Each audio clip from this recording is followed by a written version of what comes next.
Welcome to Player 2. Today we're speaking with Australian tabletop game designer Phil Walker-Harding ahead of PAX Oz, where attendees will get to see Phil and fellow Australian game designer Matthew Dunstan discuss the industry and their careers in the Drop Bear Theatre from 3 to 4 p.m. on Saturday, 7th of October.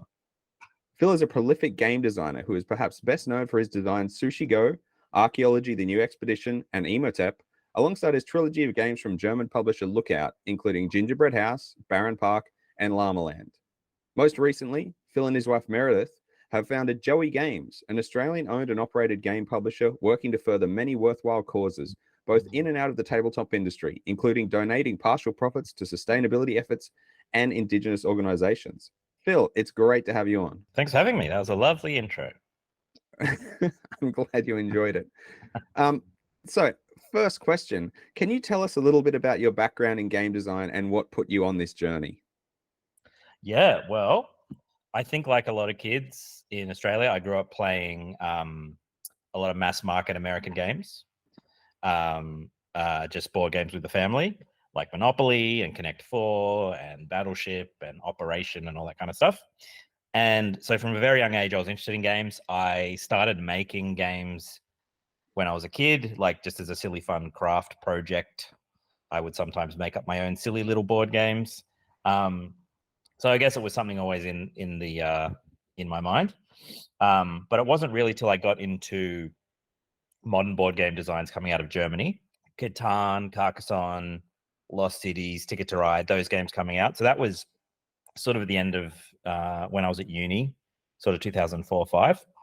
As soon as I played those games, I was like, wow, this is what board games were meant to be all along.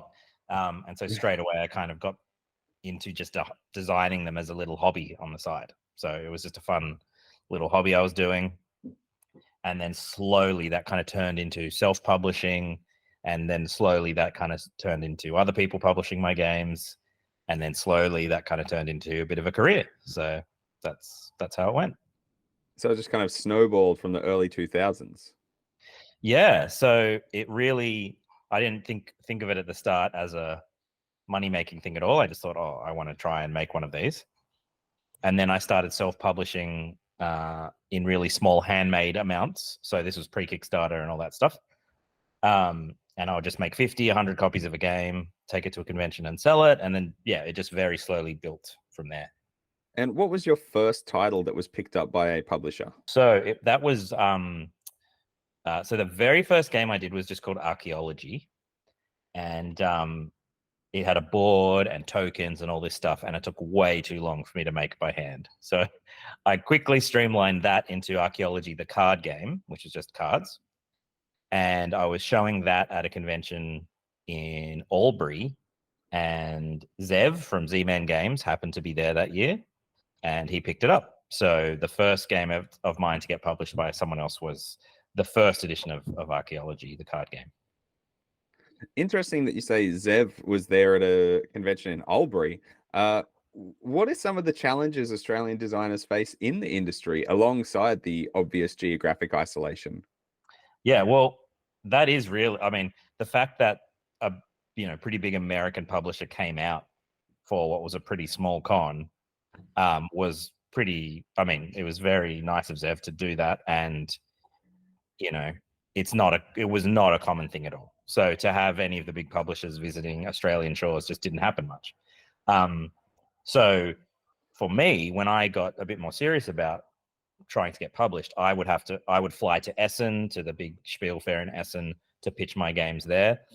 Gen Con is obviously the other big international con. So if you're in Australia, that's really, especially back then, if you wanted big publishers to see your games, you just had to, take these massive trips and try and meet them. So I think that is the biggest difficulty living here. You're just so far removed from like the main centers of the hobby. The other one I've found more and more is just because our capital cities are quite far apart. If you think about capital cities in the States or in Europe, you can just have a core of designers in a few different places get together much more easily if you're kind of more densely populated. So yeah, it's hard to get kind of a scene of design going in Australia versus, say, the States, where there's lots of little pockets of like game design communities that have emerged more naturally. Yeah, you tend to get some of those groups who are very famous for designs, like the Italian designers who all seem to bounce off one another. And Exactly. Yeah. I sometimes play with Martin Wallace, who lives just slightly north of here, and he has commented that he still has to make the Essen trip every year. Yeah. Yeah. So Martin moving here is a bit of a boon, but no, yeah, exactly. So just the money and cost and time of flying to Essen is so different for us than say someone living in London. It's just a whole different Yes. order of expenditure. But I will say things changed a bit with COVID. Like because of COVID, Essen didn't happen, and a whole lot of publishers were like, "Oh, let's take pictures online over Zoom." And so a few big publishers did that during COVID, and a lot of them have continued to do that at some level.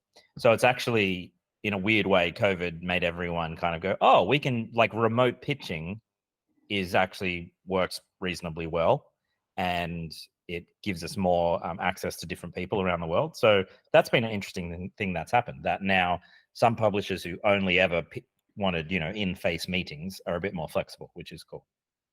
Do you think that sort of approach makes the game stand out a bit more for itself rather than, you've got a slick presentation in person, but having to probably give them a TTS version to try out or something like that? Do you think that helps, the strengths of the game shine?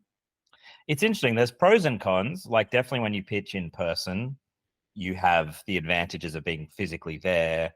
If you're really good at pitching and you have a, winsome kind of personality that comes through, which you kind of lose a bit on Zoom. So I find when I've pitched on Zoom, I basically make a PowerPoint presentation with photos and pictures, and I kind of take people through that, as opposed to sitting at a table and physically, playing or showing them the game. So I don't know which is better, but they both definitely have advantages for sure. Now, you've worked with some legendary publishers across your career. What were some of the highlights of those experiences? And is there another publisher or designer that you would love to collaborate with?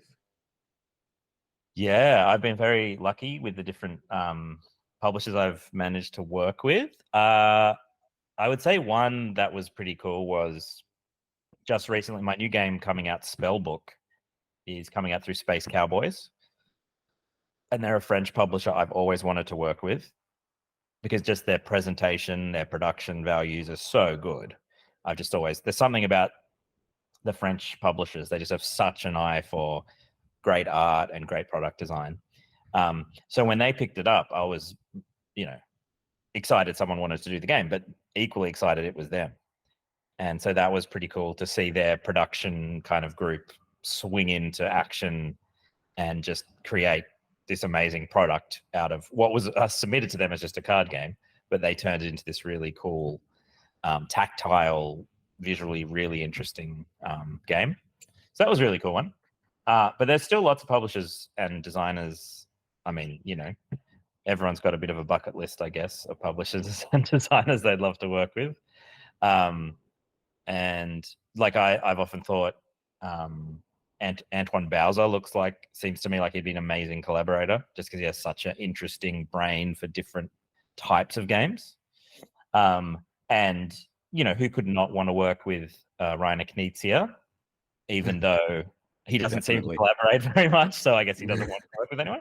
But he was someone who, when I was getting into games, was someone who I completely looked to, I think, for a lot of inspiration. I think he's still there as well. Like, he's still putting out designs and he's still making waves in the industry. And Yeah. I have to agree that I think he is definitely something most designers would love to have a go at, even just to pick his brain. Oh yeah, that's right. He's just one of these figures that's been around, 30 years now, and consistently putting interesting things out. So definitely would love a chat. Now, this might be a tricky question. What is your favorite of your own designs? Is there another one you'd like another crack at? And one that you think doesn't get the credit it deserves? I will throw out there that Gizmos is often described online as a better wingspan. Wow, that's quite the compliment.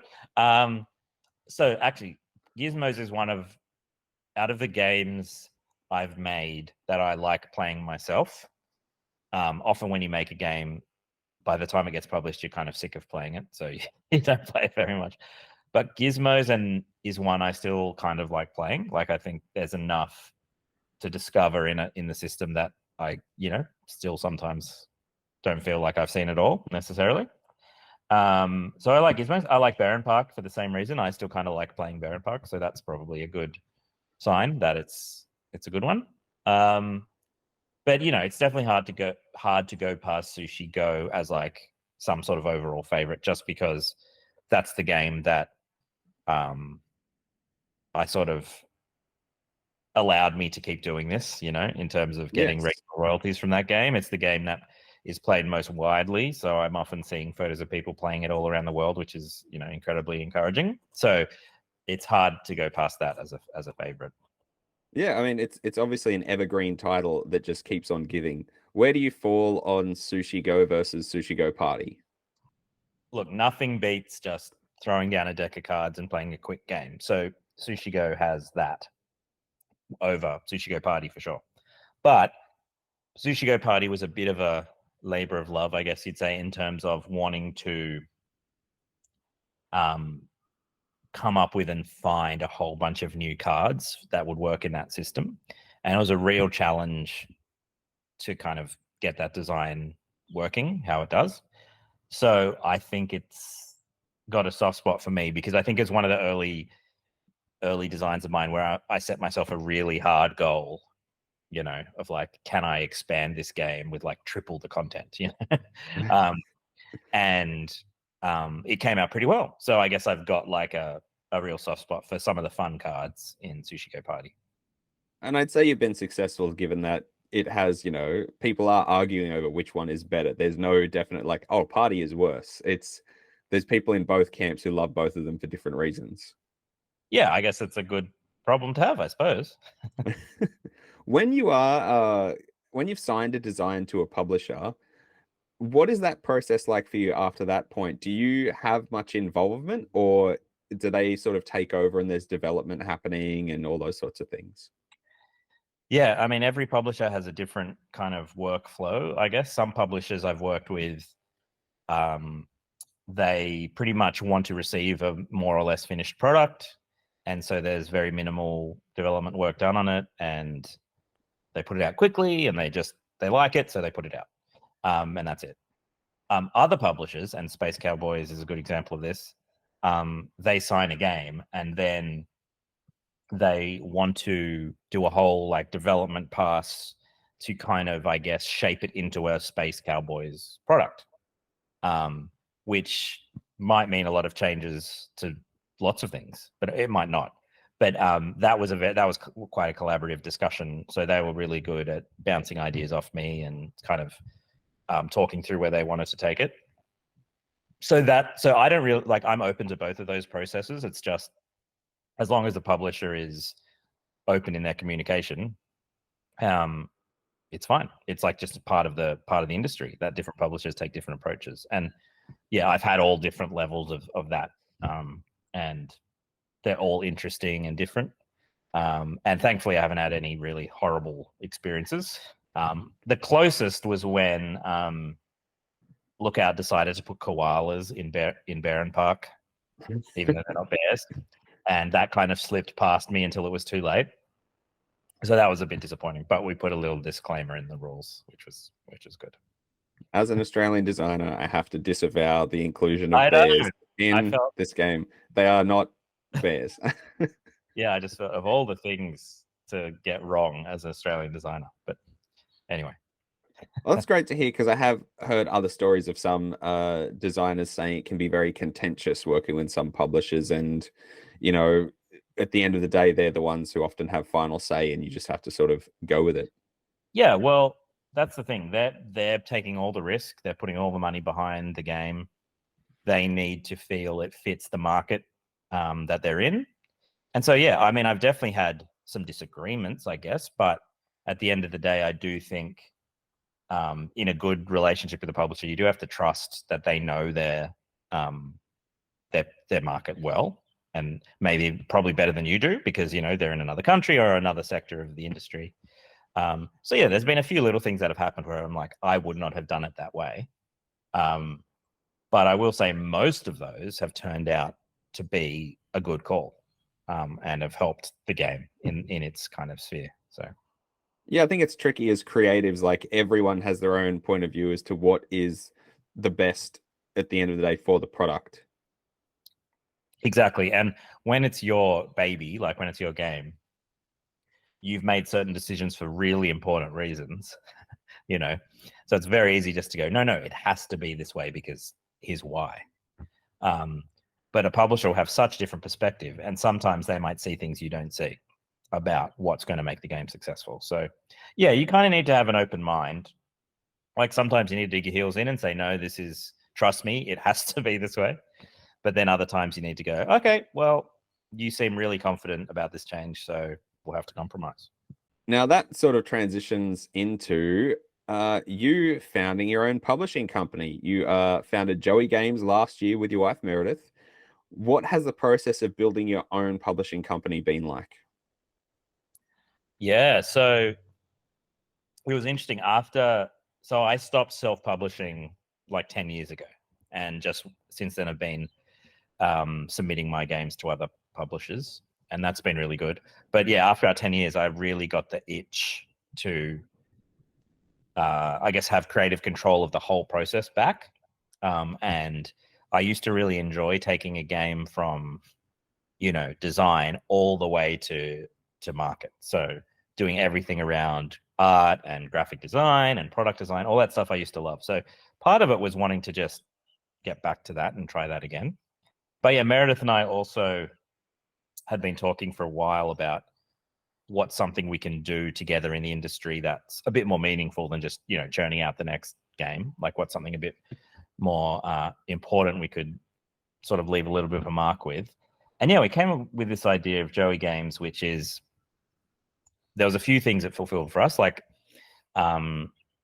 it was all about wanting to make games that are really suited to intergenerational play, because I think that's something we value so much about board games, that the very old and the very young can play together. There are very few kind of areas of media or entertainment where that happens, that real intergenerational interaction. So that was something we wanted to bring. And we also wanted to have a crack at running a really sustainable company and trying to use sustainable practices in board game production and see if that could be like something positive we could bring into the space. There are other publishers kind of dipping their toe into the waters of that too, which is really cool. And that's been a really rewarding thing, but it's been a lot of work to kind of get our heads around the best way to make games that's like responsible.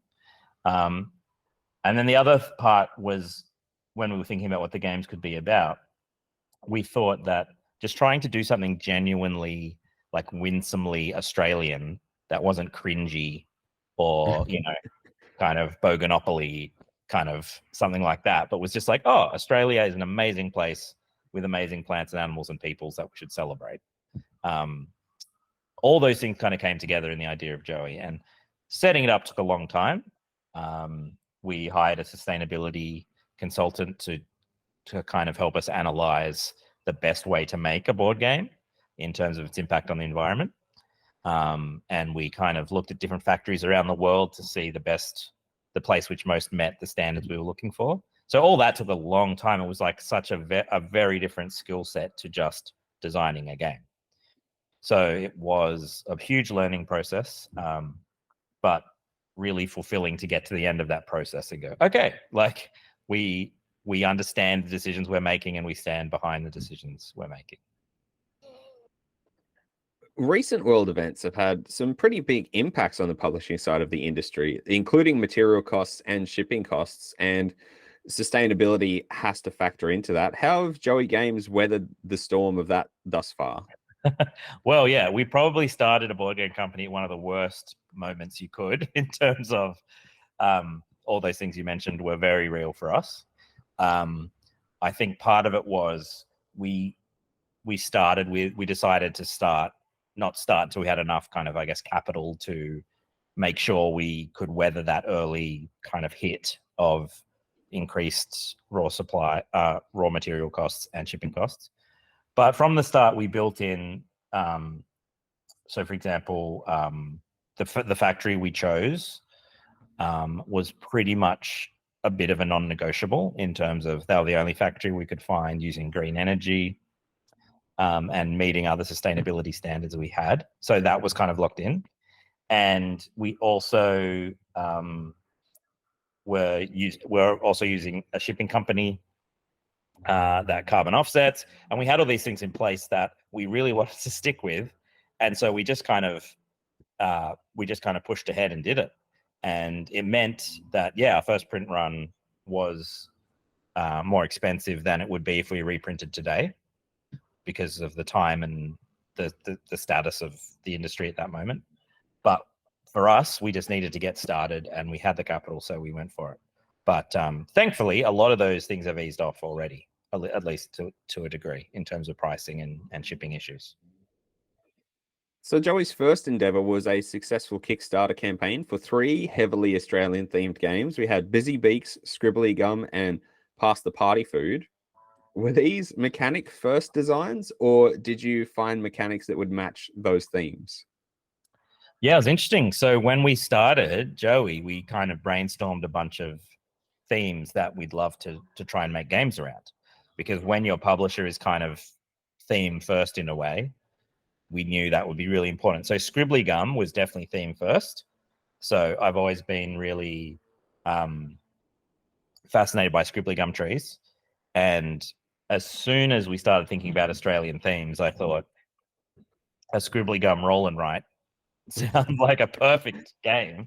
So that was like straight away, that was one. I am going to make a roll and write about Scribbly Gum trees. So that was like theme first. That was a lock. Yeah. Past Party Food was pretty much theme first as well, in the sense that we wanted one of the launch games to just have a really fun, nostalgic, feel for some of those things a lot of people our age remember about growing up in Australia. So that was kind of theme first, but I also had a game I was working on which has the core sharing mechanism that's used in that game. That was already around, and so it felt like a natural fit for that theme. And then Busy Beaks was almost art first. So we came across Sarah Allen's book, Busy Beaks, which is a kid's book that she's illustrated and written. And we just loved the artwork so much that it felt like a really obvious card game to us, to like have all sorts of different Australian birds in some sort of, fun card game. So I just went and tried to make one. So yeah, so most of them, I guess you would say, were kind of theme or at least aesthetic kind of first designs. Does that mean you now in your daily life have a million themes coming at you all the time, and you're furiously trying to narrow them down as to what the next project could potentially be? Well, there's a lot, certainly in terms of animals and plants and like Australian kids books. You just walk past any bookshop now and there's all sorts of awesome Australian illustrators working in kids books. So yeah, there's lots of ideas sitting around, and there's so much interesting stuff in our history and in our flora and fauna that, yeah, we have lots of ideas. It's just trying to choose what the next one should be will be an interesting decision. I know you are responsible for one of the Bluey board games as well. Is that a property that you would like to have another crack at some point? So I consulted on a Bluey board game called Scavenger Hunt, which was a really interesting process to work with a company that, isn't really a board games company, but makes this amazing show. Oh, yeah, for sure. For sure, I would love to have another go. So that wasn't like my design from beginning to end. That was just a project I consulted on, but it was really great to work with that property. And Ludo seems like a really genuine company that really has great values about wanting to, I guess, encourage creative play with kids. So yeah, look, Joey Games presents Bluey. It seems perfect.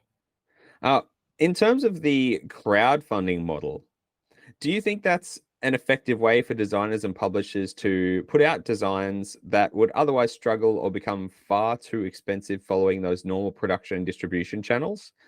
What do you see as the greatest advantages and pitfalls of that model as well? Yeah, I think Kickstarter is kind of at its best when it's raising money for, like you say, a game that may not quite click with a traditional publisher because there's just something different or quirky or fresh about it. So I guess the reason we chose it was because we wanted to launch our company in a way that had people involved and invested and interested in what we were trying to do. And I think if our games just totally just popped on the shelves one day with no kind of warning, we wouldn't quite have gathered that group of people who were aware and interested in what we were doing. So I think if you've got a project that's just a bit different or feels like it's got a bit of a unique audience, Kickstarter seems to be a good way to kind of find that audience early. Yeah, and the other way Kickstarter seems to be being used a lot now is for those games that are so big and impressive that they kind of don't fit the retail model particularly well. They're kind of these specialty things that you might drop $300 on and they may never end up in retail. So there's lots of different ways people are using Kickstarter. I guess it's an interesting model because you're inviting people into the process a bit.